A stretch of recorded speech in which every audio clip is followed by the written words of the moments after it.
रात का वक्त था। गांव की एक शांत अंधेरी गली। ठंड इतनी तेज थी कि सांस भी धुंध बन रही थी। एक औरत धीरे धीरे चलती हुई वहां आई। उसके हाथों में एक नन्ही सी बच्ची थी, कामपती हुई, रोटी हुई। वो कुछ कदम रुकती है, नीचे झुकती है और बच्ची को जमीन पर एक तरफ रख देती है। फिर वो बच्ची को थोड़ी देर देखती है, अपने मुंह पर हाथ रख कर रो पड़ती है। सांस तेजी से चलती है, आंखों से आंसू बहते हैं, जैसे दिल टूट रहा हो पर चलना मजबूरी हो। 2 मिनट रुककर वो धीरे से पीछे मुड़ती है और बिना कुछ बोले, बिना पीछे देखे वहां से चली जाती है। कुछ देर बाद बच्ची की रोने की आवाज हवा में गूंजती है। उसी वक्त एक फीमेल डॉग अपने छोटे पपीज के साथ सोती हुई थी।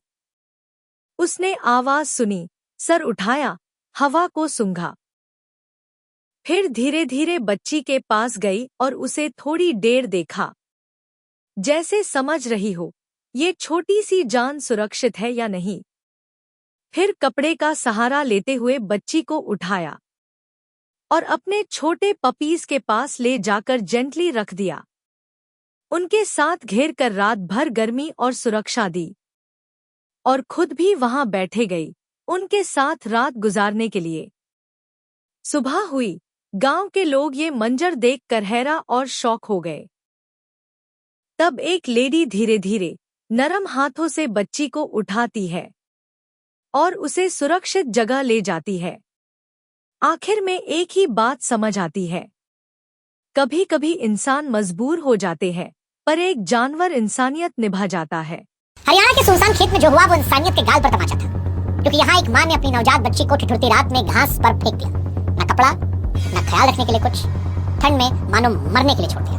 हैरानी की बात है कि वहीं पास में एक कुतिया अपने बच्चों के साथ पड़ी थी। उसके कानों में जैसे इस नन्ही बच्ची के रोने की आवाज आई, उसने देखा घास में कांपती नवजात की जान सांसें ठंड से जमी थी।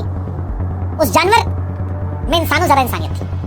उस कुतिया ने इस बच्ची को अपने बच्चों के बीच में जाकर पूरी रात उसको गर्मी दी, उसके शरीर को गर्मी दी, जिंदा रखा आसपास बच्चों के बीच में। अगले दिन गांव वालों ने जब दृश्य देखा तो ये चमत्कार से कम नहीं था, क्योंकि इंसान ने छोड़ दिया था, जानवर ने बचा लिया था। तस्वीर देखकर शर्म आ गई इंसान होने पर, और इस तस्वीर ने याद दिलाया कि इंसानियत पर लेक्चर देने वाले हम लोग कई बार जानवरों से क्या गुजरे होते हैं। जानवर जिन्हें हम ये मानते हैं कि भाई साहब इनको तो बुद्धि नहीं, उनमें हम जरा इंसानियत होती है। हमें दया करुणा मातृत्व होना चाहिए था, ये उस जानवर में था। आशा करते, प्रार्थना करते इस बच्ची को सुरक्षित घर में रहे और इस जानवर को कोई एक ऐसा इंसान जिसकी वफादारी और ममता की कीमत समझ सके।